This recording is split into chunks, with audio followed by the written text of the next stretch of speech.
सोचो जरा, सिर्फ 7 साल का एक बच्चा पुलिस को 110 पर फोन करके कहता है मैं अभी रॉकेट से चांद पर जा रहा हूँ और वापस आते समय 3 माह की रफ्तार से राजधानी के ऊपर से निकलूंगा। उधर कॉल उठाने वाली दीदी को लगा कि कोई बच्चा मजाक कर रहा है, लेकिन अगले ही पल सीन पूरी तरह बदल गया। वह बच्चा एक विशाल रॉकेट लॉन्च पैड पर पहुंचता है, रॉकेट के अंदर बैठता है और काउंटडाउन शुरू हो जाता है। 3, 2, 1 लॉन्च। जैसे ही वह स्टार्ट बटन दबाता है, अब तक बिल्कुल शांत खड़ा रॉकेट जिंदा हो उठता है। एक एक करके सारी लाइटें जलने लगती हैं, नीचे से गहरे नीले रंग की आग निकलती है और उसकी ताकतवर लपटें पूरे पहाड़ को हिला देती है। कुछ ही सेकंड में रॉकेट आसमान चीरते हुए उड़ जाता है। ऊपर पहुंचकर नीचे सिर्फ शहर की छोटी छोटी लाइटें और चारों तरफ फैला अंधेरा दिखाई देता है, जबकि अंतरिक्ष में सितारे पहले से कहीं ज्यादा चमक रहे होते हैं। करीब 20 मिनट बाद रॉकेट पृथ्वी का वायुमंडल छोड़कर सीधे चांद की तरफ बढ़ रहा होता है। तभी पता चलता है कि ये बच्चा कोई आम बच्चा नहीं, बल्कि असल में 30 साल का एक वैज्ञानिक है, जो मरने के बाद 7 साल के बच्चे के शरीर में आ गया है। साथ ही उसे एक ऐसा सिस्टम भी मिला है जो लोगों को जितना ज्यादा हैरान करेगा, उतनी ही नई नई हाईटेक तकनीकें अनलॉक करेगा। इसलिए वह अपने पापा के मोबाइल से उनकी लाइव स्ट्रीम खोल देता है ताकि पूरी दुनिया उसकी करतूत देखे और उसे ज्यादा से ज्यादा शॉक पॉइंट्स मिले। तभी कैमरे में अंतरिक्ष स्टेशन के बाहर काम कर रहे 2 विदेशी अंतरिक्ष यात्री दिखाई देते हैं। वे इस अजीब से विशाल रॉकेट को देखकर पूरी तरह हैरान रह जाते हैं। पहले उन्हें लगता है कि शायद ये कोई सैटेलाइट है, लेकिन फिर समझ आता है कि ये तो सीधा चांद पर जाने वाला रॉकेट है। दोनों हैरानी में सोचने लगते हैं कि आखिर इतनी जल्दी इतनी बड़ी तकनीक कैसे तैयार हो गई। इतना ही नहीं,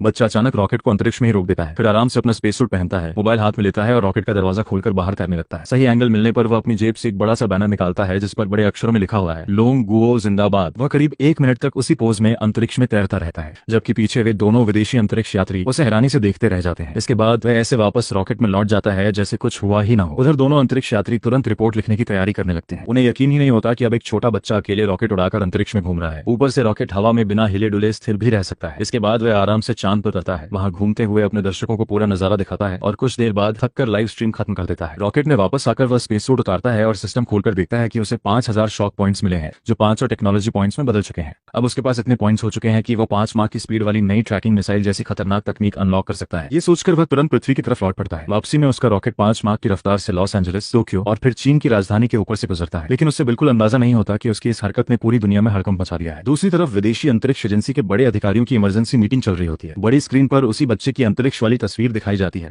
जिसमें वह बैनर पकड़े मुस्कुरा रहा है। कमरे में बैठे सभी अधिकारी गुस्से से लाल हो जाते हैं और कहते हैं ये तो सीधे सीधे पूरी दुनिया को चुनौती दे रहा है। क्या ये हमें अपनी ताकत दिखाने की कोशिश है? सबके मन में सिर्फ एक ही सवाल था, क्या सच में चीन की अंतरिक्ष तकनीक हमसे इतनी आगे निकल गई? उन्होंने तो फैसला लिया कि अब और इंतजार नहीं किया जाएगा, नए चंद्र मिशन की तैयारी तेज कर दी जाए, क्योंकि दुनिया में नंबर 1 स्पेस पावर की कुर्सी किसी भी कीमत पर हाथ से नहीं जाने देनी है। उधर जापान के एयर डिफेंस सेंटर में भी हड़कंप मच गया। रडार पर 5 मार्क से भी तेज रफ्तार से उड़ती एक रहस्यमय चीज दिखाई दी। अधिकारियों के माथे पर पसीना आ गया। उन्हें लगा कि कहीं कोई मिसाइल तो चीन की तरफ नहीं जा रही। कोई बोला अगर ये हमारे ऊपर आ जाती तो फिर से सालों पुरानी तबाही दोहराई जाती। घबराकर उन्होंने तुरंत विदेश मंत्रालय को सूचना भेजी कि पता लगाया जाए आखिर यह चीज छोड़ी किस देश ने है। उधर चीन की राजधानी में सबसे ऊंचे स्तर की सैन्य बैठक बुलाई गई। सेना, सुरक्षा एजेंसियों और विदेश मंत्रालय के बड़े बड़े अधिकारी एक ही कमरे में इकट्ठा थे। सभी को शक था कि शायद किसी विदेशी देश ने हमला करने की कोशिश की है। एक अधिकारी गुस्से में मेज पर हाथ मारते हुए बोला अब तक पता क्यों नहीं चला कि ये हमला किसने किया? दूसरा अधिकारी बोला अभी संयुक्त राष्ट्र से संपर्क करने की कोशिश हो रही है। तभी सुरक्षा विभाग के अधिकारी ने कहा रडार के हिसाब से यह चीज विदेशी दिशा से आई थी, लेकिन इसकी स्पीड 4 मार्क से भी ज्यादा थी। आज की तकनीक में कोई भी देश शुरुआत से इतनी रफ्तार हासिल नहीं कर सकता, इसलिए मामला कुछ और ही लगा है। पूरे कमरे में तनाव और बेचैनी लगातार बढ़ती जा रही थी। इसी बीच एक युवा अधिकारी दौड़ता हुआ अंदर आया और उसके हाथ में एक जरूरी रिपोर्ट थी। रिपोर्ट पढ़ते ही सभी अधिकारी सन्न रह गए। कुछ देर की खामोशी के बाद उसने धीरे से कहा ये कोई मिसाइल नहीं थी, ये तो एक रॉकेट था जो चांद से वापस लौट रहा था। कमरे में बैठे सभी लोग एक दूसरे का चेहरा देखने लगे। किसी ने हैरानी से पूछा लेकिन इसकी कोई आधिकारिक सूचना क्यों नहीं मिली? जवाब मिला सूचना तो मिली थी, लेकिन किसी ने उस पर यकीन ही नहीं किया। फिर उस अधिकारी ने पूरी कहानी सुनाई कि कुछ घंटे पहले एक 7 साल के बच्चे ने पुलिस स्टेशन में फोन करके बताया था कि वह चांद पर जा रहा है और लौटते समय 5 मार्क की स्पीड से राजधानी के ऊपर से गुजरेगा। पुलिस वालों ने इसे बच्चे की शरारत समझकर नजरअंदाज कर दिया। अब उसी बच्चे की जानकारी, घर का पता और उसकी लाइव स्ट्रीम की तस्वीरें सबके सामने रखी गई। पूरे कमरे में फिर से सन्नाटा छा गया। आखिरकार आदेश दिया गया इस बच्चे को तुरंत और पूरी सुरक्षा के साथ यहाँ लाया जाए। जरा सी भी गलती नहीं होनी चाहिए। उधर इस सबसे बिल्कुल बेखबर वह 7 साल का बच्चा देर रात अपने गाँव वापस पहुंच चुका था, लेकिन घर में कदम रखते ही उसके पापा ने उसे कुर्सी से बांध दिया और झाड़ू से उसकी अच्छी खासी पिटाई शुरू कर दी। बच्चा दर्द से चिल्लाते हुए बोला पापा बस भी करो, अब सच में गलती नहीं करूंगा। लेकिन उसके पापा गुस्सा शांत होने का नाम ही नहीं ले रहा था। वे बोले हर बार कोई नई शरारत, कभी मछली पकड़ने के लिए धमका करता है, कभी चिड़ियों के घोंसले पर चढ़ जाता है। कितनी बार कहा है कि शाम से पहले घर लौट आया करो। बच्चा रोते रोते अपनी माँ की तरफ देखने लगा और बोला मम्मी बचा लो, नहीं तो आज ये मुझे सच में मार देंगे। उसकी माँ मुस्कुराते हुए बीच में आई और अपने गुस्से से भरे पति को शांत करने लगी। उन्हें जरा भी अंदाजा नहीं था कि जिस बच्चे को वे अभी शरारती समझकर डांट रहे हैं उसी की वजह से पूरी दुनिया की सरकारें और सेनाएं इस समय हिल चुकी हैं। माँ ने मुझे उठाया, प्यार से मेरे सिर पर हाथ फेरा और बोली तुम्हारे पापा बस तुम्हारी चिंता करते हैं, अगली बार थोड़ा ध्यान रखना। मैंने भी चुपचाप से हिला दिया। फिर हम तीनों साथ बैठकर आंगन में खाना खाने लगे। सब कुछ पहले की तरह शांत और खुशहाल लग रहा था, लेकिन तभी दूर से पुलिस की गाड़ियों के सायरन सुनाई देने लगे। आवाजें तेज होती गईं और देखते ही देखते कई पुलिस की गाड़ियां और हेलीकॉप्टर हमारे घर की तरफ आने लगे। पापा हैरान होकर बोले लगता है कोई बहुत बड़ा अपराधी हमारे गाँव में छिपा है। लेकिन अगले पल सारी गाड़ियां और हेलीकॉप्टर सीधे हमारे घर के सामने आकर रुक गए। पूरे घर को चारों तरफ से घेर लिया गया और हेलीकॉप्टर की तेज लाइटों से रात का अंधेरा भी दिन जैसा चमकने लगा। इतनी बड़ी फोर्स देखकर पापा के तो होश ही उड़ गए। वे जल्दी से उठकर बाहर गए और कांपती आवाज में पुलिस वालों से पूछने पूछने लगे, साहब आखिर बात क्या है? उधर गांव वाले भी शोर सुनकर घरों से बाहर निकल आए। कोई कह रहा था, आखिर इस घर में ऐसा क्या हो गया? तो कोई बिना कुछ जाने ही बोलने लगा, जरूर इनके लड़के ने कोई बहुत बड़ा कांड किया होगा। थोड़ी ही देर में गांव का प्रधान भी भागता हुआ वहां पहुंच गया, लेकिन पुलिस ने उसे भी दूर ही रोक दिया। तभी एक बड़े अधिकारी गाड़ी से उतरे। उन्होंने अपना पहचान पत्र दिखाते हुए कहा, मैं प्रांतीय पुलिस विभाग का अधिकारी हूँ, क्या यही चेनली का घर है? पापा डरते हुए बोले, साहब कहीं कोई गलतफहमी तो नहीं? मेरा बेटा तो सिर्फ 7 साल का है। पापा बार बार समझाने लगे, मेरा बेटा थोड़ा शरारती जरूर है, कभी मछली पकड़ने के लिए धमाका कर देता है, कभी पेड़ों पर चढ़कर चिड़ियों के अंडे उठा लाता है, लेकिन उसने कभी चोरी या कोई गलत काम नहीं किया। आगे से हम उसे और सख्ती से समझाएंगे। माँ ने भी हाथ जोड़कर वही बात दोहराई। तब उस अधिकारी ने मुस्कुराते हुए उन्हें शांत किया और कहा, आप लोग बेवजह डर रहे हैं, आपके बेटे ने कोई अपराध नहीं किया है। सच कहूं तो हमें भी पूरी बात नहीं बताई गई, हमें सिर्फ इतना आदेश मिला है कि हर हाल में आपके बेटे की सुरक्षा करनी है। आगे क्या होगा इसका फैसला राजधानी से आने वाले बड़े अधिकारी करेंगे, तब तक आप हमारा सहयोग कीजिए। ये सुनकर भी घर वालों की घबराहट कम नहीं हुई, क्योंकि मामला जितना शांत बताया जा रहा था उतना था बिल्कुल नहीं। अगली सुबह भी घर के बाहर पुलिस की गाड़ियां और हेलीकॉप्टर वैसे ही तैनात थे। पापा पूरी रात की तरह फिर पूछने लगे, बेटा सच सच बता, तूने आखिर किया क्या है? मैंने भी वही जवाब दिया, पापा कितनी बार बताऊं, मैं तो बस कल रात चांद पर घूमने गया था और वापस आ गया। मेरी बात सुनकर पापा ने माथा पकड़ लिया, उन्हें लगा मैं फिर मजाक कर रहा हूँ। माँ ने बीच में आकर कहा, रहने भी दो, अगर अभी नहीं बताना चाहता तो जरूर कोई वजह होगी। तभी एक काली गाड़ी घर के अंदर आकर रुकी, उसमें से सफेद बालों वाले एक बुजुर्ग उतरे। पुलिस अधिकारी उन्हें अंदर लेकर आए और बोले, इनसे मिलिए, ये देश के अंतरिक्ष अनुसंधान विभाग के वरिष्ठ वैज्ञानिक और अकादमिक प्रोफेसर लुओ सोंग है। अब साफ हो चुका था कि यह मामला किसी शरारत का नहीं बल्कि पूरे देश के लिए बेहद बड़ा और ऐतिहासिक होने वाला था। लुओ सोंग ने मुस्कुराते हुए मेरे पास से हाथ मिलाया और बोले, तो आप चीनी के पिताजी हैं? आपने सच में एक जीनियस बेटा पैदा किया है। इस बच्चे ने देश के अंतरिक्ष मिशन में बहुत बड़ा योगदान दिया है। हमें इससे कुछ जरूरी बातें पूछनी है, क्या आप इसे कुछ दिनों के लिए हमारे साथ भेज सकते हैं? पापा अभी भी पूरी तरह कुछ समझ नहीं पा रहे थे, लेकिन उन्होंने मुझ पर भरोसा किया और बोले, बेटा अच्छे से रहना और रोज सोंग सर को बिल्कुल परेशान मत करना। इसके बाद मैं उनके साथ लाल रंग की सरकारी कार में बैठ गया। रास्ते में रोज सोंग ने सीधे सवाल किया, सच सच बताओ वो रॉकेट तुमने ही बनाया था? मैंने बिना झिझक कहा, हाँ बिल्कुल मैंने ही बनाया। लेकिन उन्हें अब भी यकीन नहीं हो रहा था। उन्हें लगा शायद कोई गुप्त संगठन मुझे आगे करके खुद छिपा हुआ है। मैंने हंसते हुए कहा, अगर कोई अपराधी होता तो वो मुझे जैसे 7 साल के बच्चे को क्यों चुनता? फिर मैंने खुद ही कहा, अगर भरोसा नहीं है तो आप मेरा टेस्ट ले लीजिए। रोज सोंग ने तुरंत मुझसे अंतरिक्ष विज्ञान और रॉकेट टेक्नोलॉजी से जुड़े कई मुश्किल सवाल पूछने शुरू कर दिए, लेकिन मैं हर सवाल का ऐसा जवाब देता गया कि उनके चेहरे का रंग ही बदल गया। सिर्फ 10 मिनट में उन्हें समझ आ गया कि मैं सच में कोई साधारण बच्चा नहीं हूँ। उन्हें अपने बड़े बड़े रिसर्च स्टूडेंट्स याद आ गए जो शायद इतना भी नहीं जानते थे। आखिर उन्होंने उत्साहित होकर कहा, अगर ऐसा है तो मुझे अपना रॉकेट भी दिखाओ। मैं उन्हें एक सुनसान पहाड़ी पर बने अपने लॉन्च पैड पर ले गया। वहाँ सेना के जवान पहले से सुरक्षा में तैनात थे। जैसे ही रोज सोंग ने चांद से लौटकर आया मेरा रॉकेट देखा, वे कुछ पल के लिए बिल्कुल चुप हो गए। वे उसके चारों तरफ घूम घूम कर हर हिस्से को ध्यान से देखने लगे। उनकी आंखों में हैरानी साफ दिखाई दे रही थी। कुछ देर बाद उन्होंने मुझसे पूछा, एक बात बताओ, तुम्हारा रॉकेट वापस लौटते समय इतनी सटीक लैंडिंग कैसे करता है और जमीन पर गिरते समय उसमें जरा भी झटका क्यों नहीं लगता? आज तक जितने भी स्पेसक्राफ्ट लौटे सब जोरदार टक्कर के साथ गिरते हैं। मैंने बिल्कुल आराम से जवाब दिया, अगर लैंडिंग के समय काफी ताकतवर रिवर्स थ्रस्ट दे दिया जाए तो झटका लगेगा ही। फिर उन्होंने दूसरा सवाल किया, लेकिन वापसी के लिए इतना अतिरिक्त ईंधन कहाँ से लाते हो? इतना ईंधन उठाना तो खुद रॉकेट के लिए बहुत भारी पड़ता है। मैंने मुस्कुराकर कहा, किसने कहा कि मैं ईंधन इस्तेमाल करता हूँ? वे हैरान होकर बोले, तो फिर किससे चलता है? मैंने पास की गुफा की तरफ इशारा करते हुए कहा, आइए दादाजी अंदर चलिए, सब समझ आ जाएगा। मैं उन्हें अपनी गुप्त लैब में ले गया। जैसे ही हम अंदर पहुंचे, अचानक 2 इंसानों जैसे दिखने वाले रोबोट सामने आ गए और एक साथ बोले, स्वागत है मालिक। उन्हें देखकर रोज सोंग घबरा गए, जबकि सुरक्षा में खड़े सैनिकों ने तुरंत अपनी बंदूकें तान दी। मैंने हंसते हुए कहा, घबराइए मत, ये सिर्फ स्वागत करने वाले रोबोट हैं। रोज सोंग पास जाकर उन्हें गौर से देखने लगे और बोले, इतने असली जैसे रोबोट ये भी तुमने बनाए हैं? मैंने सिर हिलाकर हाँ कर दी। वे अभी इस झटके से बाहर भी नहीं निकले थे कि उनकी नजर गुफा के बीचों बीच रखी एक बेहद आधुनिक मशीन पर हुई। उसके चारों तरफ ऐसी ऐसी हाईटेक मशीनें और उपकरण रखे थे जिन्हें उन्होंने अपनी पूरी जिंदगी में कभी नहीं देखा था। उस पल उन्हें एहसास हो गया कि ये 7 साल के बच्चे के पास सिर्फ एक रॉकेट नहीं बल्कि भविष्य बदल देने वाली पूरी टेक्नोलॉजी छिपी हुई है। कर रोज सोंग की नजर अचानक बीच में रखे एक विशाल उपकरण पर जाकर टिक गई। अगले पल उनके हाथ कांपने लगे और वे हैरानी से बोले, ये तो टोकामॉक मैग्नेटिक कंट्रोल सिस्टम है। क्या तुमने सच में न्यूक्लियर फ्यूजन को पूरी तरह कंट्रोल करना सीख लिया? उनकी आंखों में यकीन और हैरानी दोनों साफ दिखाई दे रहे थे। दुनिया के बड़े बड़े देश आज तक न्यूक्लियर फ्यूजन पर रिसर्च तो कर रहे थे, लेकिन कोई भी उसकी रिएक्शन स्पीड को पूरी तरह कंट्रोल नहीं कर पाया था। लेकिन मेरे सामने खड़ा ये सिस्टम बता रहा था कि मैंने वो काम कर दिखाया है जो पूरी दुनिया अभी तक सिर्फ सपनों में सोच रही थी। रोज सोंग खुशी से लगभग उछल पड़े। उन्होंने तुरंत अपना मोबाइल निकाला और उस मशीन की ढेर सारी तस्वीरें लेने लगे। वे बार बार कहते जा रहे थे, अब समझ आया तुम्हारे रॉकेट में इतनी ताकत कहां से आती है। ऐसा पावर सिस्टम पूरी धरती पर किसी के पास नहीं है। अगर ये तकनीक हमारे देश के हाथ में आ गई तो विज्ञान और अंतरिक्ष के क्षेत्र में हमारा देश कई दशक आगे निकल जाएगा। उनकी आवाज में गर्व साफ झलक रहा था, लेकिन मैंने मुस्कुराकर उनकी बात बीच में ही काट दी और कहा, रो दादाजी, ये सिर्फ साधारण कंट्रोल्ड न्यूक्लियर फ्यूजन नहीं है। दुनिया जिन सिद्धांतों पर अभी रिसर्च कर रही है, मेरे इस सिस्टम की कार्यक्षमता उनसे पूरे 45% ज्यादा है। मेरी बात सुनकर रोज सोंग फिर से चौंक गए। तभी उनकी नजर उस मशीन से जुड़ी खास तारों पर गई। उन्होंने गौर से देखा और तुरंत पूछा, रुको, ये क्या ये रूम टेम्परेचर सुपर कंडक्टर है? मैंने मुस्कुराते हुए कहा, वाह दादाजी, आप सच में कमाल के वैज्ञानिक हैं। एक नजर में पहचान लिया। मेरी इस बात से साफ हो गया कि मैंने सचमुच सामान्य तापमान पर काम करने वाला सुपर कंडक्टर बन गया था। इसका मतलब था कि बिजली बिना किसी नुकसान के हमेशा के लिए बह सकती है। उसमें बिल्कुल भी गर्मी पैदा नहीं होगी, चुंबकीय क्षेत्र पूरी तरह नियंत्रित रहेगा और मैग्लेव जैसी तकनीकें पहले से कहीं ज्यादा आसान हो जाएंगी। अगर ये तकनीक दुनिया के सामने आ गई तो बिजली, ट्रांसपोर्ट, मेडिकल साइंस और कंप्यूटर जैसी कई इंडस्ट्री हमेशा के लिए बदल जाती। रोज सोंग अब अपनी खुशी रोक ही नहीं पा रहे थे। वे हंसते हुए बोले, सच में हमारा देश कितनी बड़ी बड़ी प्रतिभाओं से भरा है। फिर उन्होंने बड़ी उम्मीद से मेरी तरफ देखा और पूछा, चेनली, एक बात बताओ, तुमने ये सब आखिर सीखा कैसे? मैं कुछ पल चुप रहा। मैं उन्हें ये तो नहीं बता सकता था कि मैं पिछले जन्म का वैज्ञानिक हूँ या फिर मेरे पास ऐसा सिस्टम है जो मुझे नई नई टेक्नोलॉजी अनलॉक करके देता है, इसलिए मैंने बस हल्की सी मुस्कान दी। मेरे लिए सबसे जरूरी बात सिर्फ इतनी थी कि मैं नई नई तकनीकें बनाता रहूं और सही समय आने पर उन्हें देश को सौंप दूं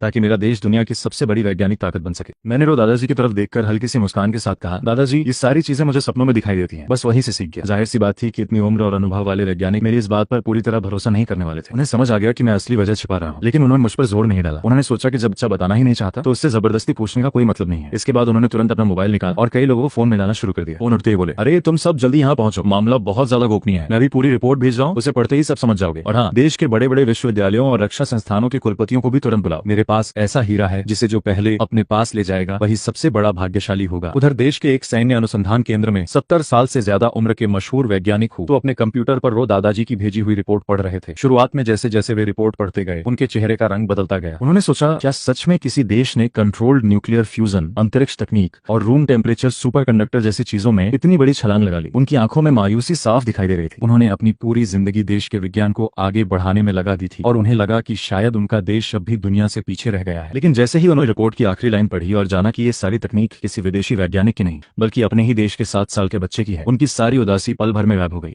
वे जोर जोर से हंसने लगे और बोले, वाह, हमारा देश सच में प्रतिभाओं से भरा पड़ा है, अब हमारे भविष्य को कोई नहीं रोक सकता। प्रयोगशाला में काम कर रहे उनके शिष्य अपने गुरु को इतने खुश देखकर हैरान रह गए। उनमें से एक उत्सुकता से रिपोर्ट देखने आगे बढ़ा, लेकिन हूतू ने तुरंत उसे रोक दिया और बोले, वहीं रुक जाओ, अभी तुम्हें ये देखने का अधिकार नहीं है। फिर उन्होंने कंप्यूटर बंद किया, अपने शिष्य के सिर पर हल्की सी चपत लगाई और हंसते हुए बोले, इतने साल से तुम्हें पढ़ा रहा हूँ, लेकिन तुम लोगों की हालत ऐसी है कि एक 7 साल का बच्चा भी तुम सबसे आगे निकल गया। इतना कहकर उन्होंने अपना सामान समेटा और बोले, मैं कुछ दिनों के लिए राजधानी जा रहा हूँ, तुम लोग तब तक अपना रिसर्च खुद करते रहो, कोई दिक्कत हो तो मेरे लौटने के बाद पूछ लेना। उनके शिष्य अब भी समझ नहीं पा रहे थे कि आखिर ऐसा क्या हो गया जिसने हमेशा गंभीर रहने वाले उनके गुरु को इतना उत्साहित कर दिया। इधर राजधानी में भी हलचल मच चुकी थी। देश के कई बड़े विश्वविद्यालयों और संस्थानों के प्रमुखों को तुरंत एक गुप्त बैठक के लिए बुलाया गया। सभी एक दूसरे से पूछ रहे थे कि आखिर मामला क्या है, लेकिन किसी के पास जवाब नहीं था। तभी वैज्ञानिक जियांग चेन ने अपना मोबाइल निकाला और सबको एक वीडियो दिखाया। वीडियो वही था जिसमें मैं लाइव स्ट्रीम करते हुए चांद पर घूम रहा था। कुछ लोगों ने उसे पहले सोशल मीडिया पर देखा था, लेकिन सबको लगा था कि वो एआई से बना नकली वीडियो है, क्योंकि बाद में वह इंटरनेट से पूरी तरह गायब हो गया था। एक कुलपति ने भी हंसते हुए कहा, आजकल एआई इतनी एडवांस हो गई है कि असली और नकली में फर्क करना मुश्किल हो गया है।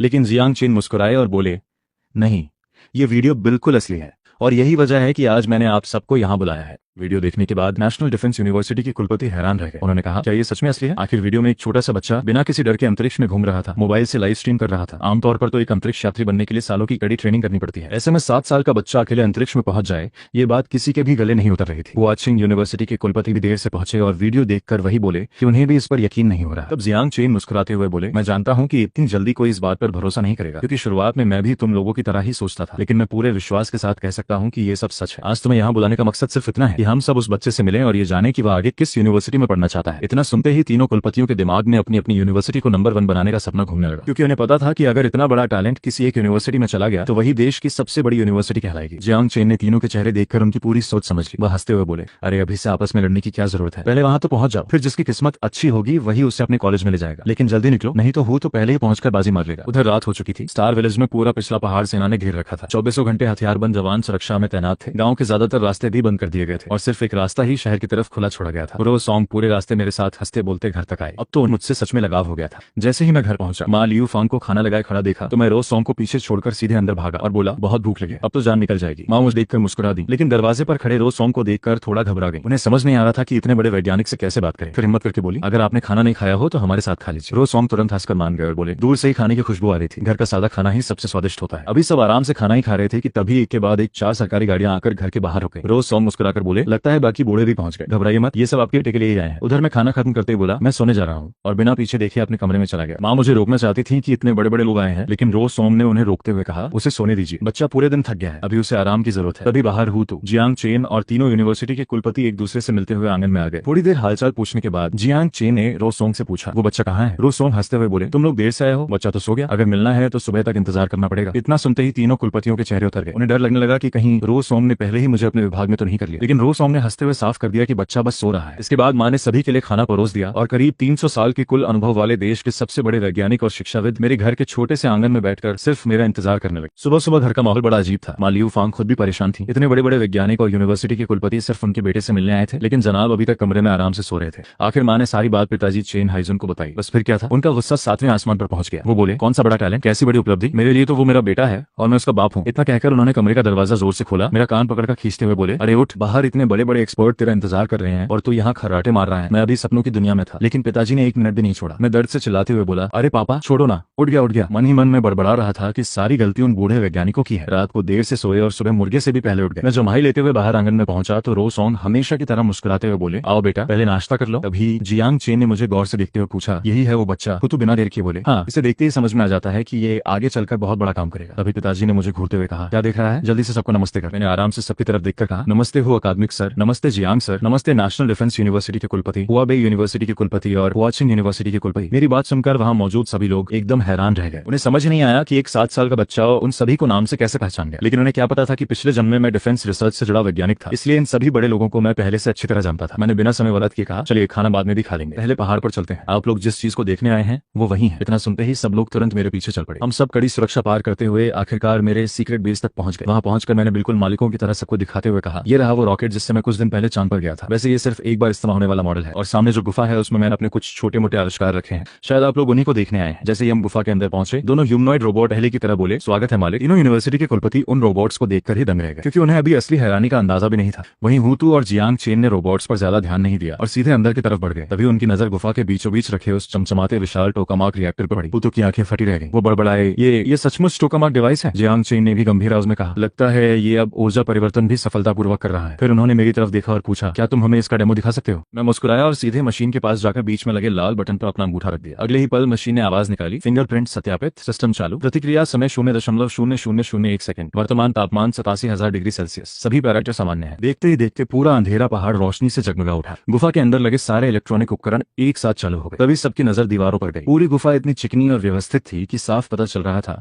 इसे प्राकृतिक नहीं बल्कि इंसानों ने बनाया है। जियांग चेन हैरानी से बोले, क्या ये पूरी गुफा तुमने खुद खोदी है? मैं बिना कुछ कहे गुफा के एक कोने तक गया और वहां रखे कई दर्जन किलो विस्फोटक की तरफ इशारा कर दिया। इतना देखकर वहां मौजूद सभी लोगों के चेहरे पर फिर से हैरानी साफ दिखाई देने लगी। मैं सबको अपनी बनाई हुई चीजें दिखाते हुए बोला, ये डायरेक्शनल ब्लास्ट वाला विस्फोटक है। इससे धमाका सिर्फ एक तय इलाके में होता है और ये हाई प्रिसीजन विस्फोटक है जो जमीन के अंदर 3 किलोमीटर से भी ज्यादा गहराई तक सीधा धमाका कर सकता है। हालांकि मैंने अभी तक इसे टेस्ट नहीं किया। कहीं नीचे से गैस निकल आई तो मेरी ही छुट्टी हो जाए। मेरी बातें सुनकर सब लोग मुस्कुरा दिए, लेकिन हुतू का पूरा ध्यान टोकामाक रिएक्टर पर था। वो कांपती आवाज में बोले, चेन ली, इस पर जो डेटा लिखा है क्या वो सच है? सिर्फ 0.001 ग्राम हाइड्रोजन ट्रिटियम ईंधन से 50 लाख जूल ऊर्जा निकलती है। ये सुनते ही जियांग चेन भी भागकर मशीन के पास पहुंचे और दिमाग में तुरंत हिसाब लगाने लगे। वो हैरानी से बोले, अगर इतनी सी मात्रा से इतनी ऊर्जा निकलती है तो सिर्फ 1 ग्राम ईंधन ही कई टन कोयले और तेल के बराबर ऊर्जा पैदा कर देगा। मैंने आराम से कहा, मेरा कंट्रोल्ड न्यूक्लियर फ्यूजन सिस्टम अभी तक जिस लक्ष्य पर हमारा देश काम कर रहा है उससे कम से कम 40% ज्यादा ताकतवर है। मेरी बात सुनकर वहां मौजूद सभी वैज्ञानिकों के चेहरे बदल गए। उन्हें समझ आ गया कि अगर ये तकनीक सचमुच इस्तेमाल होने लगी तो देश की कई बड़ी वैज्ञानिक समस्याएं हमेशा के लिए खत्म हो जाएंगी। मैंने आगे बताया, और इस पूरी ऊर्जा को सीधे बिजली में भी बदला जा सकता है। रोज सोंग ने तुरंत कहा, अगर इसे रूम टेम्परेचर सुपरकंडक्टर के साथ जोड़ दिया जाए तो बिजली बिना किसी नुकसान के ट्रांसफर होगी। फिर उन्होंने समझाया कि इससे सिर्फ अंतरिक्ष विज्ञान ही नहीं बल्कि मेडिकल, इलेक्ट्रॉनिक्स और कई दूसरी इंडस्ट्रीज में भी क्रांति आ जाएगी। जियांग चेन बिना एक सेकंड गवाए मेरे पास आए और बोले, चेन ली, क्या हम ये सारे उपकरण अपने साथ ले जा सकते हैं? इन्हें यहाँ छोड़ना सुरक्षित नहीं है। मैंने बेफिक्र होकर कहा, ले जाइए, अगर डिजाइन ड्राइंग भी चाहिए तो वो भी दे दूंगा। इतना सुनते ही जियांग चेन ने तुरंत फोन निकाला और देश का सबसे ऊंचे स्तर का सीक्रेट ऑपरेशन शुरू करवा दिया। उन्होंने आदेश दिया कि सभी रास्ते सील किए जाएं और इन तकनीकों को पूरी सुरक्षा के साथ रिसर्च सेंटर पहुंचाया जाए। इसके बाद जियांग चेन ने मुस्कुराकर मुझसे पूछा, क्या तुम हमारे साथ राजधानी चलना चाहोगे? वहां तुम्हें बेहतर माहौल मिलेगा, बड़े बड़े वैज्ञानिक मिलेंगे और पढ़ाई के लिए भी सबसे अच्छे शिक्षक होंगे। बस इतना सुनना था कि तीनों यूनिवर्सिटी के कुलपति भी तुरंत आगे आ गए। कोई मुझे नेशनल डिफेंस यूनिवर्सिटी आने के लिए मनाने लगा तो कोई हुआचिंग यूनिवर्सिटी की तारीफ करने लगा। तीसरे कुलपति बोले कि उनके पास सबसे ज्यादा संसाधन है। कुछ ही सेकंड में गुफा के अंदर माहौल ऐसा हो गया जैसे तीनों आपस में मुकाबला कर रहे हो। वजह भी साफ थी, अगर मैं किसी एक यूनिवर्सिटी को चुन लेता तो वही पूरे देश की नंबर 1 यूनिवर्सिटी बन जाती। आखिर सबकी नजरें मुझ पर टिक गईं। सबको लगा कि अब मैं किसी एक का नाम लूंगा, लेकिन मैंने मुस्कुराकर कहा, माफ कीजिए अंकल, लेकिन मैं कहीं नहीं जाना चाहता। मैं अभी सिर्फ 7 साल का हूँ, पहली क्लास में पढ़ता हूँ, मुझे अभी स्कूल जाना है। मेरी बात सुनते ही पूरा माहौल एकदम शांत हो गया। किसी ने सोचा भी नहीं था कि मैं इतना बड़ा मौका इतनी आसानी से ठुकरा दूंगा। जियांग चेन ने फिर प्यार से समझाया, अगर तुम्हें ये सब बनाना पसंद है तो वहाँ तुम्हें बहुत सारे ऐसे लोग मिलेंगे जो तुम्हारे साथ रिसर्च करें, तुम्हें बेहतर जिंदगी भी मिलेगी। अगर ये यूनिवर्सिटी पसंद नहीं तो कृषि अकादमी, स्पेस रिसर्च या एनर्जी रिसर्च सेंटर भी चुन सकते हो। तुम्हारे माता पिता की भी चिंता मत करो, उन्हें भी तुम्हारे साथ अच्छी नौकरी और रहने की सुविधा मिलेगी। रो सॉन्ग ने भी बहुत समझाया, लेकिन मैंने फिर भी सिर हिलाकर मना कर दिया। मैंने कहा, अंकल सच में मैं यही खुश हूँ, अगर अभी चला गया तो मेरे लिए मुश्किलें और बढ़ जाएंगी, लेकिन आप सब चिंता मत कीजिए। आगे अगर मैं कोई नई तकनीक बनाऊंगा तो सबसे पहले आपको ही बताऊंगा। मेरी बात सुनकर सभी वैज्ञानिक और कुलपति मायूस हो गए। नेशनल डिफेंस यूनिवर्सिटी के कुलपति ने आखिरी बार पूछा, एक बार फिर सोच लो। मैंने मुस्कुराकर जवाब दिया, नहीं अंकल, मुझे बड़े शहर पसंद नहीं, मुझे अपना गाँव और यहाँ की आजादी ज्यादा अच्छी लगती है। आखिर में रो सॉन्ग ने कहा, चेन ली, फैसला तुम्हारा है, देश के वैज्ञानिक संस्थानों के दरवाजे तुम्हारे लिए हमेशा खुले रहेंगे। मैंने शर्माते हुए उन्हें धन्यवाद कहा। उसी रात पूरे गांव और आसपास के इलाके को सेना ने घेर लिया, सड़कें बंद कर दी गई, निगरानी कैमरे बंद कर दिए गए, हेलीकॉप्टर लगातार आसमान में गश्त करने लगे और लोगों को सख्त आदेश दे दिया गया कि इस ऑपरेशन की कोई भी फोटो, वीडियो या जानकारी बाहर नहीं जानी चाहिए। पूरे लिन्युआन काउंटी में बस एक ही चर्चा चल रही थी कि आखिर इतनी पुलिस, सेना और हेलीकॉप्टर क्यों आए हुए हैं। उधर हमारे गाँव के लोग तो अपनी अपनी कहानियां बना चुके थे। कोई कह रहा था देखा फिर से हेलीकॉप्टर आ गए, जरूर चेन परिवार का लड़का कोई बहुत बड़ा अपराध कर बैठा है। दूसरा बोला अरे मुझे तो लगता है ये दुश्मन देश का जासूस है, तभी इतने बड़े अधिकारी उसके घर आए, देखो अभी भी घर के अंदर पूछताछ चल रही होगी। लेकिन असलियत इससे बिल्कुल अलग थी। घर के अंदर सभी बड़े वैज्ञानिक और अधिकारी अब वापस जाने की तैयारी कर रहे थे और मेरे माता पिता से विदा ले रहे थे। जाते जाते रोसोम अंकल ने मेरे पापा से हंसते हुए लेकिन सख्त लहजे में कहा, याद रखना अब चेन ली देश की सबसे महत्वपूर्ण संपत्तियों में से एक है। आज के बाद इसे हाथ भी लगाया तो कानून तुम्हें भी नहीं छोड़ेगा, चाहे तुम इसके पिता ही क्यों ना हो। पापा बस मजबूरी में मुस्कुराकर बोले जी बिल्कुल। लेकिन अंदर ही अंदर उनका गुस्सा 7वें आसमान पर था। उन्हें तो मेरे सारे बड़े बड़े ऑफर ठुकराने के बाद झाड़ू से मेरी अच्छी खातिरदारी करनी थी, मगर इतने लोगों के सामने कुछ कर भी नहीं सकते थे। ऊपर से जाते जाते ऐसी चेतावनी भी मिल गई कि अब ना मार सकते हैं और न ही डांट सकते हैं। सबके जाने के बाद मैं आराम से अपने बिस्तर पर लेट गया। तभी मेरी आंखों के सामने सिस्टम का पारदर्शी पैनल खुल गया। उस पर लिखा था चांद तक की लाइव यात्रा और उससे पैदा हुए पूरे घटनाक्रम के कारण तुम्हें कुल 10,000 शॉक पॉइंट मिले हैं, जिन्हें 1,000 टेक्नोलॉजी पॉइंट में बदल दिया गया है। ये देखकर मैं खुद हैरान रह गया। पहले जहां मुश्किल से कुछ दर्जन या ज्यादा से ज्यादा 100 पॉइंट मिलते थे, इस बार तो रिकॉर्ड ही टूट गया था। तभी मुझे समझ आया कि सिस्टम पॉइंट कैसे गिनता है। पहला नियम था कि जितने ज्यादा लोग चौंकेंगे उतने ज्यादा पॉइंट मिलेंगे। दूसरा नियम उससे भी ज्यादा अहम था, जिस इंसान का दर्जा जितना बड़ा होगा उसके चौंकने पर उतने ही ज्यादा पॉइंट मिलेंगे। मैंने तुरंत अपना स्टेटस खोला। उसमें मेरा नाम, अब तक सीखी हुई तकनीकें, डायरेक्शनल बम, कंट्रोल्ड न्यूक्लियर फ्यूजन और रूम टेम्परेचर सुपरकंडक्टर सब दिखाई दे रहा था। अब मेरे पास इतने पॉइंट हो चुके थे कि मैं आखिरकार अपने अगले बड़े प्रोजेक्ट पर काम कर सकता था। मैं सीधे सिस्टम की दुकान में गया और 5 मार्क स्पीड वाली ट्रैकिंग मिसाइल खरीद ली। 2000 टेक्नोलॉजी पॉइंट खर्च होते ही उसकी पूरी टेक्नोलॉजी, सिद्धांत और डिजाइन सीधे मेरे दिमाग में उतर गए। कुछ ही पल में मेरे पास उस मिसाइल की पूरी जानकारी मौजूद थी। उधर राजधानी के एक बेहद गोपनीय सुरक्षा सम्मेलन में देश के बड़े बड़े अधिकारी इकट्ठा थे। सामने लगी बड़ी स्क्रीन पर अमेरिका की अंतरिक्ष एजेंसी की नई रिसर्च दिखाई जा रही थी। वीडियो खत्म होने के बाद पूरे कमरे में सन्नाटा छा गया। रिपोर्ट के मुताबिक अमेरिका अब अपने अंतरिक्ष यानों में कंट्रोल्ड न्यूक्लियर फ्यूजन लगाने की तैयारी कर रहा था ताकि ईंधन की खपत बहुत कम जाए। ये खबर सुनकर सभी के चेहरे उतर गए। सबको समझ आ गया था कि अगर अमेरिका इसमें सफल हो गया तो अंतरिक्ष और ऊर्जा दोनों क्षेत्रों में उसका दबदबा और भी बढ़ जाएगा। झांगी गहरी सांस लेकर बोले, हमने कई पीढ़ियों तक मेहनत की ये सोचकर कि एक दिन हम अमेरिका की बराबरी कर लेंगे, लेकिन लगता है वो हमसे अभी भी बहुत आगे निकल चुका है। अगर उनका ये प्रोजेक्ट पूरा हो गया तो पूरी दुनिया की ऊर्जा और स्पेस इंडस्ट्री पर उनका लगभग एकाधिकार हो जाएगा। कमरे में बैठे हर व्यक्ति का मन भारी हो चुका था। लेकिन कुछ ही पल बाद झांगी अचानक अपनी कुर्सी से उठ खड़े हुए। उनकी आंखों में फिर से वही जुनून लौट आया। उन्होंने मेज पर हाथ मारते हुए कहा, हम इतने आसानी से हार नहीं मान सकते। हमारे देश के वैज्ञानिकों ने 100 साल तक मेहनत करके यहाँ तक पहुंचाया है। एक तकनीक के कारण हम पीछे नहीं हटेंगे। जैसे कभी हमारे महान वैज्ञानिकों ने देश को परमाणु शक्ति देकर दुनिया में मजबूत स्थान दिलाया था, वैसे ही अब हमें कंट्रोल्ड न्यूक्लियर फ्यूजन में दुनिया से आगे निकलना होगा। उन्होंने तुरंत ऐलान किया कि आज से देश के सारे बड़े संसाधन सबसे पहले इसी प्रोजेक्ट पर लगाए जाएंगे और अमेरिका से पहले इस तकनीक को पूरी तरह विकसित करना ही सबसे बड़ा लक्ष्य होगा। तभी अचानक मीटिंग रूम का दरवाजा खुला और जियांग चेन मुस्कुराते हुए अंदर आए। कमरे का इतना भारी माहौल देखकर उन्होंने हंसते हुए पूछा, अरे यहाँ आखिर चल क्या रहा है? जियांग चेन मीटिंग रूम में घुसते ही हंसकर बोले, अरे तुम सबके चेहरे ऐसे क्यों लटके हुए हैं जैसे किसी ने सबको एक साथ दुख भरी खबर सुना दी हो। झांग ये तुरंत उन्हें अपने पास ले गए और बोले, जियांग अकादमिक, आप बिल्कुल सही समय पर आए हैं। अभी हमने अमेरिका की नई स्पेस टेक्नोलॉजी की रिपोर्ट देखी है। अगर ये सच निकली तो वो हमसे बहुत आगे निकल जाएंगे। इतना सुनते ही जियांग चेन जोर से हंस पड़े और बोले, अरे मैं तो समझा कोई बहुत बड़ी मुसीबत आ गई। ये खबर 90% झूठी है। फिर उन्होंने सबको याद दिलाया कि अमेरिका पहले भी कई बार अपनी टेक्नोलॉजी को बढ़ा चढ़ाकर दिखा चुका है ताकि दूसरे देश घबरा जाएं और बेवजह अपने संसाधन खर्च कर दें। झांगी फिर भी थोड़ा परेशान थे। उन्होंने पूछा, लेकिन अगर इस बार खबर सच हुई तो? जियांग चेन पूरे आत्मविश्वास से मुस्कुराए और बोले, अगर सच भी हुई तब भी हमें डरने की जरूरत नहीं है। आज का हमारा देश किसी से कम नहीं है। करीब आधे घंटे बाद जियांग चेन झांगी को एक बेहद गोपनीय रिसर्च सेंटर में ले गए। वहां पहुंचते ही झांगी की आंखें फटी की फटी रह गई। उनके सामने सचमुच कंट्रोल्ड न्यूक्लियर फ्यूजन रिएक्टर रखा था। उन्होंने हैरानी से पूछा, ये सच में कंट्रोल्ड न्यूक्लियर फ्यूजन है? इसे आखिर बनाया किसने? जियांग चेन मुस्कुराकर बोले, किसी बड़े वैज्ञानिक ने नहीं, एक 7 साल के बच्चे ने। वही बच्चा जिसकी जांच करने के लिए तुम लोगों ने पूरी टीम भेजी थी। फिर उन्होंने बताया कि रोसोंग जब उस बच्चे के पास पहुंचे तो वहां सिर्फ चांद पर जाने वाला रॉकेट ही नहीं बल्कि ऐसी ऐसी तकनीकें भी मिली जिन्हें देखकर सभी वैज्ञानिक दंग रह गए। झांगी कुछ देर तक उन मशीनों को देखते ही रह गए। फिर भावुक होकर बोले, अगर ये सब सच है तो हमारा देश इतिहास में एक नया अध्याय लिखने वाला है। दुनिया में हमारी ताकत और सम्मान दोनों कई गुना बढ़ जाएंगे। मुझे अच्छी तरह समझ आ गया था कि जो बैंक कार्ड मुझे दिया गया है उसे रिसर्च के नाम पर सपोर्ट कहना तो बस एक बहाना है। असल में उसके जरिए मेरी हर गतिविधि पर भी नजर रखी जा रही थी। लेकिन मुझे इससे कोई फर्क नहीं पड़ता था क्योंकि आखिर में मेरी बनाई हुई हर टेक्नोलॉजी देश के ही काम वाली थी। मैं आराम से मोबाइल चला रहा था कि तभी एक इंटरनेशनल न्यूज सामने आ गई। उसमें झांगी मीडिया के सामने इंटरव्यू दे रहे थे। उन्होंने साफ कहा, हमारी साइंस अकादमी इस समय नई तियानशिंग 6 फाइटर जेट पर काम कर रही है। अमेरिका की साइंस मैगजीन में जो भी बातें छपी हैं उन पर भरोसा मत करो। ये कहना कि हमारा देश टेक्नोलॉजी में पीछे है पूरी तरह गलत है। ये देखकर मैं हल्का सा मुस्कुराया और मन ही मन बोला, कमाल है। उधर अमेरिका कंट्रोल्ड न्यूक्लियर फ्यूजन की बात कर रहा है, इधर हमारा देश साउथ हेवन गेट जैसी परियोजनाओं की चर्चा कर रहा है। दोनों देशों को एक दूसरे की असली ताकत का अंदाजा ही नहीं है। शायद यही वजह है कि दुनिया में अभी तक संतुलन और शांति बनी हुई है। इसके बाद मैंने तुरंत ऑनलाइन शॉपिंग ऐप खोला और अपनी अगली रिसर्च के लिए जरूरी सामान चुनना शुरू कर दिया। करीब आधे घंटे तक एक एक चीज ध्यान से चुनने के बाद आखिरकार मेरी लिस्ट तैयार हुई। कुल खर्च 10 लाख से भी ज्यादा बैठा। अगर पहले की बात होती तो मैं इतने महंगे सामान लेने की सोच भी नहीं सकता था, लेकिन अब रिसर्च का पूरा खर्च देश उठा रहा था, इसलिए मैं कहीं भी समझौता नहीं किया। ज्यादातर सामान हाई क्वालिटी कार्बन फाइबर का था। सबसे नए मॉडल के कंट्रोल चिप्स थे और इंफ्रारेड स्कैनर भी सीधे मिलिट्री ग्रेड का मांगा था। इसके अलावा मुझे एक नया छोटा कंट्रोल्ड न्यूक्लियर फ्यूजन रिएक्टर भी बनाना था क्योंकि वही मेरी हर अगली टेक्नोलॉजी की नींव बनने वाला था। उधर जैसे ही मेरा ऑर्डर सिस्टम में गया, राष्ट्रीय सुरक्षा विभाग की विशेष टीम के कंप्यूटर पर उसकी पूरी लिस्ट पहुंच गई। हर सामान के साथ मेरी खास जरूरतें भी लिखी थी, जैसे 5 ग्रेड चिप चाहिए, सबसे नया मॉडल चाहिए और इंफ्रारेड स्कैनर भी सैन्य स्तर का होना चाहिए। लिस्ट देखकर झांगी हंस पड़े और बोले, ये बच्चा सच में कमाल का है। जो चाहिए बिल्कुल साफ साफ साफ लिख देता है। उन्होंने तुरंत आदेश दिया कि 2 दिनों के अंदर पूरा सामान सुरक्षित तरीके से स्टार विलेज पहुंचा दिया जाए। फिर उन्होंने जियांग चीन से पूछा, क्या इस लिस्ट से अंदाजा लगाया जा सकता है कि ये अगली बार क्या बनाने वाला है? जियांग चीन कुछ देर तक स्क्रीन देखते रहे, फिर बोले, कुछ सामान तो साफ बता रहा है कि ये फिर से एक छोटा कंट्रोल्ड न्यूक्लियर फ्यूजन सिस्टम बनाएगा। लगता है वो मशीन उसकी हर रिसर्च की सबसे जरूरी चीज है। बाकी सामान देखकर मुझे शक है कि शायद ये किसी नए तरह के इंफ्रारेड गाइडेड बम या मिसाइल पर काम करने वाला है। ये सुनकर झांगी थोड़े चिंतित हुए और बोले, क्या हमें उसकी सुरक्षा के लिए लोगों को भेज देना चाहिए? लेकिन जियांग चेन ने तुरंत मना कर दिया। उन्होंने कहा, ये बच्चा आजाद माहौल में काम करने का आदी है। अगर हर वक्त लोग उसके आसपास रहेंगे तो उसका दिमाग खुलकर काम नहीं कर पाएगा। 3 दिन बाद पूरे स्टार विलेज में सरकारी आदेश पहुंच गया कि अब इस इलाके का औद्योगिक विकास किया जाएगा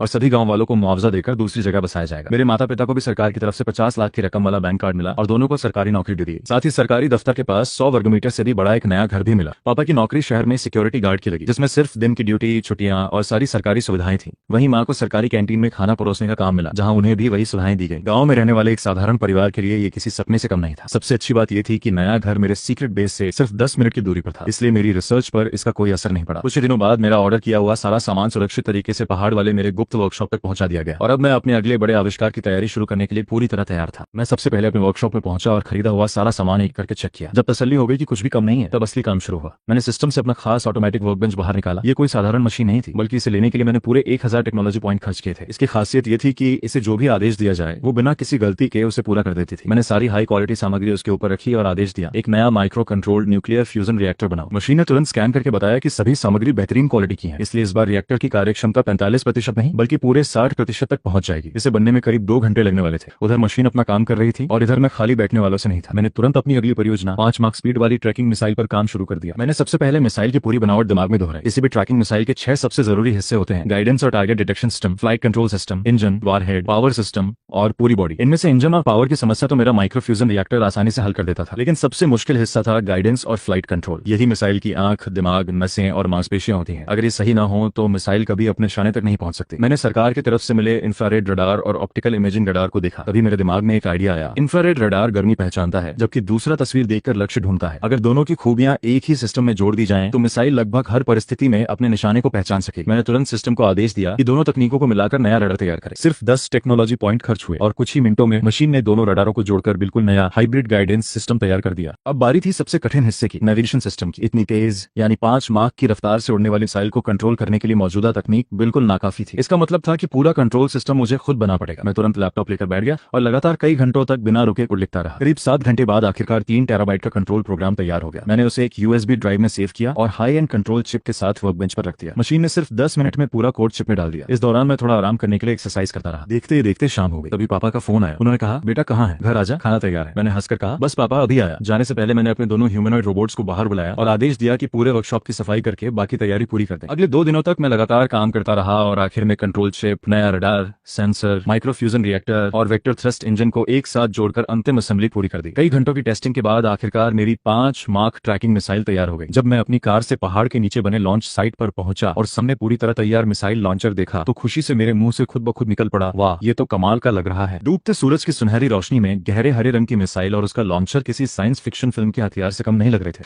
मैं कुछ देर तक बस उसे निहारता ही रह गया। फिर कंट्रोल पैनल पर जाकर मैंने पहला टेस्ट करने का फैसला किया। मैंने मिसाइल का अंतिम लक्ष्य युद्ध क्षेत्र में सेट किया, लेकिन लॉन्च की दिशा बिल्कुल उल्टी रखी। मेरा इरादा था कि पहले ये पूरी पृथ्वी का एक चक्कर लगाए ताकि इसकी असली रेंज और क्षमता का पता चल सके। जैसे ही मैंने लॉन्च बटन दबाया, मिसाइल धीरे धीरे ऊपर उठी। सुरक्षित ऊंचाई पर पहुंचते ही एक जोरदार धमाके के साथ उसकी रफ्तार सीधे 1 माक हो गई और कुछ ही सेकंड में बढ़ते बढ़ते 5.5 माक तक पहुंच गई। असल में मैंने इसे 5 माक के लिए डिजाइन किया था, लेकिन क्योंकि इसमें अभी वारहेड नहीं लगा था, इसलिए वजन कम होने की वजह से इसकी स्पीड और बढ़ गई। मिसाइल सबसे पहले पूरे जापान के ऊपर से निकली, फिर मेरे कंट्रोल के हिसाब से दक्षिणी हिस्से से घूमते हुए उत्तरी इलाकों, उसके बाद यूरोप और आखिर में मध्य क्षेत्र के आसमान तक पहुंच गई। इस दौरान कई देशों ने उसे रोकने के लिए एयर डिफेंस मिसाइलें दागी, लेकिन मेरी मिसाइल इतनी तेज और सटीक थी कि कोई भी उसे छू तक नहीं पाया। मैंने अपनी मिसाइल को कंट्रोल करते हुए पूरे युद्धग्रस्त इलाके के आसमान में कई चक्कर लगवाए। कुछ ही मिनट पहले तक जहां हर तरफ गोलियों और धमाकों की आवाजें गूंज रही थी, वहां अचानक सन्नाटा छा गया। ऐसा लग रहा था जैसे सबको किसी अनजान खतरे का एहसास हो गया हो। अगर उस समय कोई एयर डिफेंस रडार देख रहा होता तो उसे एक और हैरान कर देने वाली चीज दिखाई देती। मिसाइल ने आसमान में ऐसा रास्ता बनाया था कि उसकी पूरी ट्रैजेक्टरी मिलाकर अंग्रेजी में स्टॉप लिखा हुआ बन रहा था। आखिर में मैंने उसका निशाना बदलकर अमेरिका के सबसे पास वाले अंतर्राष्ट्रीय समुद्री इलाके की तरफ कर दिया। करीब 2 मिनट बाद मिसाइल मेरे सिर के ऊपर से गरजती हुई निकली और आसमान में एक लंबी सफेद लकीर छोड़ गई। तभी मेरे दिमाग में एक जरूरी बात आई, मैं इसकी रेंज आखिर माखी क्यों रहा हूं? इस मिसाइल का इंजन तो कंट्रोल्ड न्यूक्लियर फ्यूजन पर चलता है,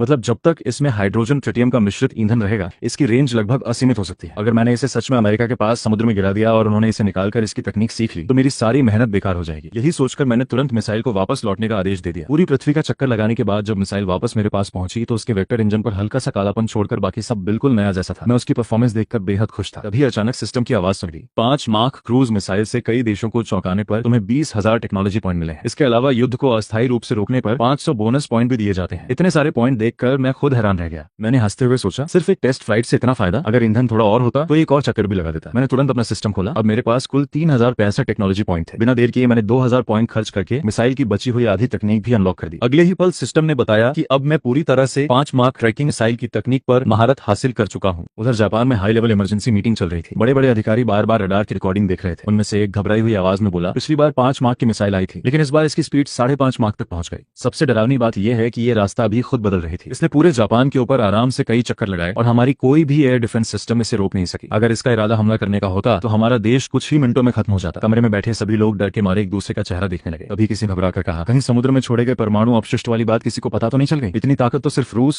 अमेरिका या चीन जैसे देशों के पास ही हो सकती है। आखिर ये मिसाइल किसने छोड़ी है? तभी एक अधिकारी बोला, मुझे नहीं लगता कि ये चीन का काम है। उनकी नई तकनीक पर हमारी नजर है। ऊपर से पिछली 5 मार्क वाली मिसाइल भी चीन की सीमा के अंदर गिरी थी। मुझे तो लगता है कि ये अमेरिका का कोई गुप्त ऑपरेशन है, क्योंकि मिसाइल का रास्ता भी मिडिल ईस्ट की तरफ से आ रहा था। लेकिन तभी एक और अधिकारी ने हैरानी से पूछा, अगर ये अमेरिका की मिसाइल थी तो उसने हमारे देश के ऊपर इतना लंबा चक्कर क्यों लगाया? क्या अब उन्हें हमारी वफादारी पर भी भरोसा नहीं रहा? तभी एक कर्मचारी भागता हुआ अंदर आया और बोला, सर, अमेरिकी विदेश मंत्रालय की तरफ से तुरंत वीडियो कॉन्फ्रेंस का कॉल आया है। ये सुनते ही सभी अधिकारी घबराकर मीटिंग रूम की तरफ दौड़ पड़े। जैसे ही वीडियो स्क्रीन चालू हुई, सामने अमेरिका के विदेश मंत्री बेहद गुस्से में बैठे दिखाई दी। जापानी प्रतिनिधि अभी ठीक से अपनी कुर्सी पर बैठे भी नहीं थे कि सामने से पहली बात सुनाई दी, तुम लोगों की हिम्मत कैसे हुई ऐसा करके? जापान के प्रधानमंत्री को तो पहले लगा कि अमेरिका को उनके परमाणु अपशिष्ट छोड़ने वाली हरकत का पता चल गया है, इसलिए उन्होंने घबराते हुए तुरंत माफी मांगनी शुरू कर दी। लेकिन उधर से अमेरिका के विदेश मंत्री गुस्से में चिल्ला पड़े, हमारे सामने मासूम बनने की कोशिश मत करो। 5 मार्क की मिसाइल बना ली तो क्या दुनिया पर राज करोगे? 3 दिन के अंदर उसकी पूरी तकनीक और ब्लूप्रिंट हमें सौंप दो, नहीं तो अंजाम अच्छा नहीं होगा। ये सुनकर जापानी अधिकारी पूरी तरह हैरान रह गए। उन्होंने सफाई देते हुए कहा, हमने ऐसी कोई मिसाइल नहीं बनाई। सच तो ये है कि हमें लगा था शायद मिडिल ईस्ट में चल रहे युद्ध के दौरान आपकी मिसाइल गलती से हमारे ऊपर से निकल गई होगी। हम भी उतने ही परेशान हैं जितने आप। जब अमेरिका ने पूछा कि फिर उनके हिसाब से मिसाइल कहां से लॉन्च हुई थी, तो जापान ने सीधे चीन का नाम ले दिया। ये सुनते ही अमेरिका को कुछ दिन पहले नासा की रिपोर्ट याद आ गई। उन्हें लगा कि शायद चीन की अंतरिक्ष तकनीक के साथ साथ मिसाइल तकनीक भी बहुत तेजी से आगे बढ़ रही है। इसके बाद अमेरिका ने जापान से मिली सारी जानकारी तुरंत अपने मुख्यालय भेज दी और सीधे चीन के सैन्य दूतावास पहुंचकर जवाब मांगने लगा। अमेरिकी राजदूत गुस्से से बोला, क्या तुम्हें पता भी है कि 5 मार्क की मिसाइल जापान के ऊपर उड़ाना क्या मतलब रखता है? क्या तुम लोग अमेरिका को युद्ध की धमकी दे रहे हो? सामने बैठे ली हुआ ने उसकी पूरी बात शांत होकर सुनी और फिर एकदम सख्त आवाज में जवाब दिया, सबूत कहाँ है कि वो मिसाइल चीन ने छोड़ी थी? और अगर सच में हमारे पास ऐसी मिसाइल होती तो क्या तुम इतने आराम से यहाँ बैठकर हमसे सवाल पूछ रहे होते? याद रखो, अब चीन पहले वाला देश नहीं रहा जिसे कोई भी दबा सके। चीन की तकनीक में अचानक हुई तरक्की के बाद ली हुआ का रवैया भी पूरी तरह बदल चुका था। वो साफ समझता था कि दुनिया में कूटनीति तभी चलती है जब ताकत बराबर हो। अगर ताकत एक तरफ ज्यादा हो जाए तो सामने वाला बातचीत नहीं आदेश देने लगता है। लेकिन उसने ये भी साफ कर दिया कि चीन कभी किसी कमजोर देश पर जुल्म नहीं करेगा, मगर कोई चीन को दबाने की कोशिश करेगा तो उसे भी बख्शा नहीं जाएगा। अमेरिकी राजदूत ने तुरंत रडार की रिकॉर्डिंग सबूत के तौर पर सामने रख दी। वीडियो में साफ दिखाई दे रहा था कि लगभग 5 मार्क की स्पीड वाली मिसाइल चीन की दिशा से निकलकर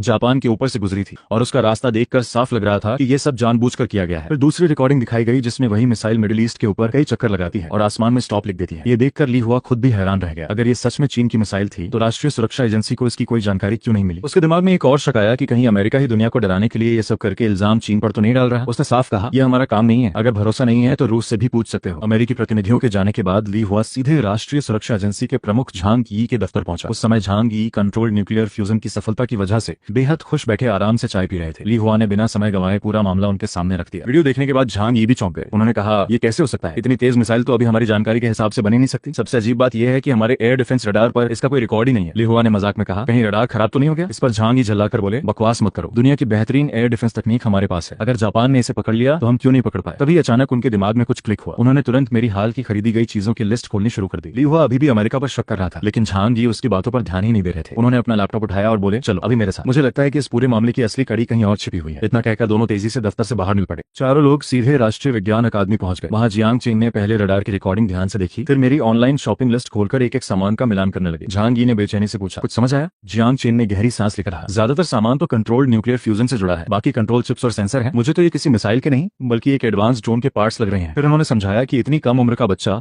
और इतने कम समय में 5 मार्क की मिसाइल बना दे, ये लगभग नामुमकिन है। ऊपर से अगर चीन का एयर डिफेंस सिस्टम भी उसे पकड़ नहीं पाया तो शायद वो मिसाइल किसी और देश से लॉन्च हुई होगी और जानबूझकर चीन की सीमा से बचाकर उड़ाई गई होगी। अभी झांग यी के कंप्यूटर पर मेरी नई शॉपिंग लिस्ट आ गई जिसमें कॉपर एलॉय, विशेष धातुएं और कार्बन फाइबर जैसे सामान थे। जियांग चीन मुस्कुराकर बोले, देखा मैं कह रहा था ना, ये मिसाइल नहीं बना रहा बल्कि अपने ड्रोन का ढांचा और मजबूत कर रहा है। अगर सच में वही 5 मार्क वाली मिसाइल उसी ने बनाई होती तो वो इंसान नहीं चमत्कार होता। ये सुनकर झांग यी ने भी राहत की सांस ली। उधर मैं अपने पहाड़ वाले गुप्त अड्डे पर बैठा मन ही मन हंस रहा था। मैंने मिसाइल को चीन की सीमा में घुसते ही पहले से सिग्नल जैमर चालू कर दिया था। इसलिए किसी भी रडार को उसकी असली जानकारी नहीं मिल पाई। अब मेरी 5 मार्क ट्रैकिंग मिसाइल लगभग पूरी तैयार थी, सिर्फ उसका वॉरहेड यानी हमला करने वाला मॉड्यूल बाकी था। मेरे सामने कई विकल्प थे, साधारण विस्फोटक, आर्मर पियर्सिंग वॉरहेड, यहाँ तक कि परमाणु हथियार या जैविक वायरस जैसे खतरनाक विकल्प भी मौजूद थे। लेकिन मैंने फैसला किया कि मैं सिर्फ पारंपरिक विस्फोट और बख्तर भेदी क्षमता वाला संयोजन ही इस्तेमाल करूंगा। इसके बाद मैंने अपने सारे विस्फोटकों को वर्कबेंच पर रखा और सिस्टम को आदेश दिया कि इनकी ताकत बढ़ाकर ऐसा बनाया जाए जिसकी तबाही का दायरा 100 किलोमीटर तक सीमित रहे, आकार 250 किलोमीटर के आयत जैसा हो और असर जमीन के 1 किलोमीटर अंदर तक पहुंचे। सिस्टम ने 5 टेक्नोलॉजी पॉइंट काटे और 20 मिनट में काम पूरा करने की पुष्टि कर दी। मेरे पास अभी भी 1000 से ज्यादा टेक्नोलॉजी पॉइंट बचे हुए थे।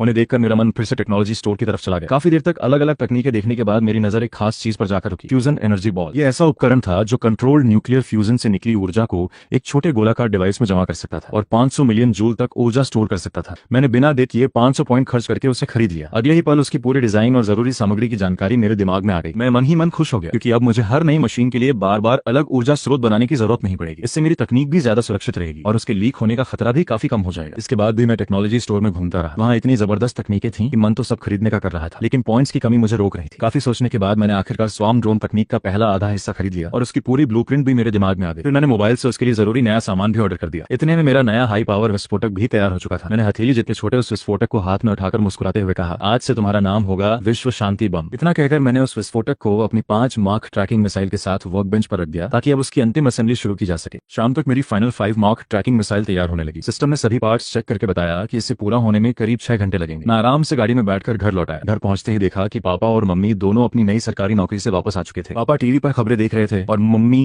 रसोई में खाना बना रही थी। मैं अपने कमरे में जाकर बिस्तर पर लेट गया, लेकिन दिमाग लगातार नई टेक्नोलॉजी के बारे में सोचता रहा। मैंने फैसला किया कि अभी के लिए स्वार्म ड्रोन को युद्ध के लिए नहीं बल्कि आम लोगों के काम आने वाली तकनीक बनाऊंगा। मैं सोचने लगा कि अगर मिसाइल में इस्तेमाल होने वाले high level control chip, sensor और नेविगेशन सिस्टम को नागरिक ड्रोन में लगाया जाए तो लोगों की जिंदगी कितनी आसान हो सकती है। इसी सोच के साथ मैं रात भर अपने दिमाग में नए डिजाइन तैयार करता रहा। अगली सुबह मैं फिर अपने पहाड़ वाले गुप्त बेस पर पहुंच गया। रात में मंगाया गया सारा सामान वहां पहले से रखा हुआ था। मैंने फ्यूजन एनर्जी बॉल बनाने का सारा मटेरियल वर्कबेंच पर रखा और सिस्टम को काम शुरू करने का आदेश दिया। सिस्टम ने बताया कि सारी सामग्री बेहतरीन क्वालिटी की है, इसलिए एनर्जी बॉल की स्टोरेज क्षमता 20% बढ़ जाएगी और एक साथ 30 एनर्जी बॉल बनाई जा सकती है। करीब 30 मिनट बाद पहली एनर्जी बॉल तैयार हो गई। मैंने उसे कंट्रोल्ड न्यूक्लियर फ्यूजन रिएक्टर से जोड़ दिया। कुछ ही सेकंड में तेज आवाज के साथ रिएक्टर चालू हुआ और केवल 2 मिनट के अंदर उस छोटी सी बॉल में लगभग 600 मिलियन जूल ऊर्जा भर गई। अब मेरे पास ऐसा ऊर्जा स्रोत था जो मेरी किसी भी भविष्य की टेक्नोलॉजी को आसानी से चला सकता था। इसके बाद मैंने उस फ्यूजन एनर्जी बॉल को अपनी नई 5 मार्क ट्रैकिंग मिसाइल के फ्यूल सेक्शन में फिट कर दिया। एक एक सिस्टम की दोबारा जांच करने के बाद मैंने रडार खोला और मिडिल ईस्ट में चल रही भीषण लड़ाई को देखा। बिना समय गवाए मैंने वहां के एक खाली युद्ध क्षेत्र को लक्ष्य बनाया और लॉन्च बटन दबा दिया। और यही पल मिसाइल लॉन्चर से आसमान में उछली, अपनी दिशा खुद सेट की और बिजली जैसी रफ्तार से मिडिल ईस्ट की ओर निकल पड़ी। उसी समय वहां के सैन्य मुख्यालय में अफरा तफरी मची हुई थी। अधिकारी लगातार रिपोर्ट दे रहे थे कि एयर डिफेंस मिसाइलें 500 से भी कम बची हैं, अगले 24 घंटे में पूरी तरह खत्म हो जाएंगी। दूसरी रिपोर्ट आई कि देश का पूर्वी हिस्सा दुश्मन के कब्जे में जा चुका है, बिजली व्यवस्था ठप हो चुकी है और लाखों लोग अपने घर छोड़कर भाग रहे हैं। ये सब सुनकर वहां का सेना प्रमुख गुस्से और बेबसी में दीवार पर मुक्का मार देता है। वह चिल्लाकर कहता है कि सिर्फ तेल के लिए इतनी तबाही मचाना इंसानियत नहीं बल्कि खुली लूट है। अगर आज रात तक हालात नहीं सुधरे तो वे खुद अपने सारे तेल के कुएं उड़ा देंगे ताकि दुश्मन के हाथ कुछ भी न लगे। साथ ही उसने चीन और रूस जैसे देशों से शरणार्थियों को अपनाने की अपील करने का आदेश दिया। अभी अचानक पूरे कंट्रोल रूम में अलार्म बज उठा। रडार स्क्रीन पर फिर वही 5 मार्क की रहस्यमय मिसाइल दिखाई दी। सभी अधिकारी एक दूसरे का चेहरा देखने लगे क्योंकि ठीक एक दिन पहले भी ऐसी ही मिसाइल आई थी। अब सबको लगा था कि वह हमला करने आई है, लेकिन उसने किसी पर हमला नहीं किया था। वो दोनों सेनाओं के ऊपर चक्कर लगाती रही, मानो युद्ध रुकवाने की कोशिश कर रही हो। अब वही रहस्यमय मिसाइल एक बार फिर उनकी ओर बढ़ रही थी। युद्ध के दूसरे मोर्चे पर भी अफरा तफरी मची हुई थी। जैसे ही एयर डिफेंस सिस्टम ने 5 मार्क की तेज रफ्तार मिसाइल को पकड़ा,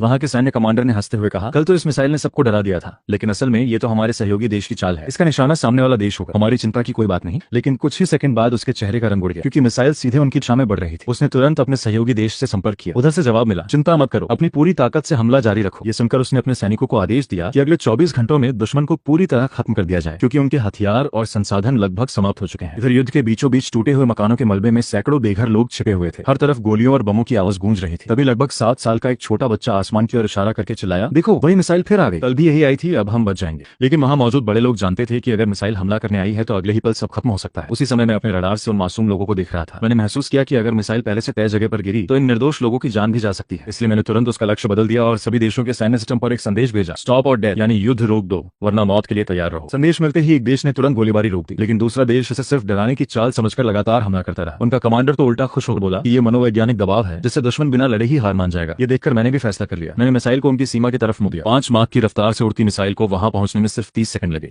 इससे पहले कि कोई कुछ समझ पाता, सीमा पर अचानक लगभग 10 किलोमीटर लंबी, 2 किलोमीटर चौड़ी और करीब 1 किलोमीटर गहरी विशाल खाई बन गई। विस्फोट इतना शक्तिशाली था कि पूरे इलाके की बिजली, संचार व्यवस्था और रडार सिस्टम एक झटके में ठप पड़ गए। सैन्य मुख्यालय में हड़कंप मच गया। कमांडर घबराकर चिल्लाया, ये क्या हो गया, ये तो हमारी मदद के लिए आने वाली मिसाइल थी, लेकिन अब किसी से संपर्क नहीं हो पा रहा था। हर तरफ सिर्फ सन्नाटा और अंधेरा था। जैसे ही हमला रुका, युद्ध क्षेत्र में छिपे लोग धीरे धीरे मलबे से बाहर निकल लगे। कुछ देर पहले तक जहां लगातार गोलाबारी हो रही थी, वहां अचानक शांति छा गई थी। उसी समय मेरे सिस्टम की स्क्रीन पर सुनहरे अक्षरों में एक नया संदेश चमका, hidden reward unlock, Pacific Rim combat में का। ये देखकर मैं भी हैरान रह गया। मैंने अनजाने में जोर से कहा, ये तो कमाल हो गया, क्योंकि पिछले जन्म में वैज्ञानिक होने की वजह से मैं अच्छी तरह जानता था कि यह कोई साधारण रोबोट नहीं, बल्कि कई मंजिला इमारत जितना विशाल, दर्जनों मीटर ऊंचा और अत्याधुनिक हथियारों से लैस इंसानी आकार का युद्धक मेका था। ऐसी मशीनें अब तक सिर्फ साइंस फिक्शन फिल्मों और एनीमे में ही दिखाई देती थी, लेकिन अब सिस्टम ने उसे मेरे लिए इनाम के रूप में अनलॉक कर दिया था। मैंने गहरी सांस ली, खुद को शांत किया और सिस्टम में मिले नए इनाम की पूरी जानकारी खोलकर देखने लगा। स्क्रीन पर जो लिखा था उसे पढ़ते ही मैं पूरी तरह हैरान रह गया। इनाम था पैसिफिक रिम कॉम्बैट मेका शुगवांग। इसकी ऊंचाई लगभग 47 मीटर थी, वजन करीब 1800 टन और इसे चलाने के लिए 7वीं पीढ़ी का कंट्रोल्ड न्यूक्लियर फ्यूजन रिएक्टर लगाया गया था। इसकी ताकत लगभग 35 लाख हॉर्स पावर थी। इतना ही नहीं, इसमें nano composite armour, memory alloy, high energy particle cannon, 12 supersonic missile launcher, 8 laser defence system और 2 प्लाज्मा कटिंग ब्लेड जैसे खतरनाक हथियार भी मौजूद थे। सबसे चौंकाने वाली बात थी इसकी खास क्षमताएं, ऑप्टिकल कैमोफ्लेज, इलेक्ट्रोमैग्नेटिक शील्ड और शॉर्ट रेंज स्पेस जंप। बस एक कमी थी, यह अभी पूरी तरह तैयार नहीं था और इसे असेंबल करना बाकी था। इतनी जानकारी पढ़ने के बाद मैं कुछ पल तक स्क्रीन को घूरता ही रह गया। मेरे मुंह से अपने आप निकला, ये कोई साधारण रोबोट नहीं बल्कि चलता फिरता युद्ध का किला है। सोचकर ही रोंगटे खड़े हो गए कि लगभग 50 मीटर ऊंचा और 1800 टन वजनी यह मेका अगर किसी युद्ध भूमि पर खड़ा हो जाए तो दुश्मन बिना लड़े ही डर जाए। उसके हथियारों की ताकत तो अलग ही थी, लेकिन जिसने मुझे सबसे ज्यादा हैरान किया वह था इसका स्पेस जंप फीचर। यानी यह मेका कुछ ही पल में एक जगह से दूसरी जगह पहुंच सकता था, चाहे बीच में कितनी भी दूरी या कोई भी बाधा क्यों ना हो। अब यह सिर्फ आधुनिक टेक्नोलॉजी नहीं रह गई थी, बल्कि ऐसा लग रहा था जैसे भविष्य की दुनिया की कोई चीज मेरे हाथ लग गई हो। इसके बाद मैंने मेका को बनाने के लिए जरूरी सामान की लिस्ट देखी। लिस्ट इतनी लंबी थी कि उसमें सैकड़ों तरह के दुर्लभ धातु, हाईटेक चिप, कॉम्पोजिट मटेरियल और कई तरह के वैज्ञानिक उपकरण शामिल थे। अच्छी बात यह थी कि इनमें से ज्यादातर चीजें मैं देश की मदद से आसानी से हासिल कर सकता था, लेकिन कुछ बेहद दुर्लभ सामान ऐसे भी थे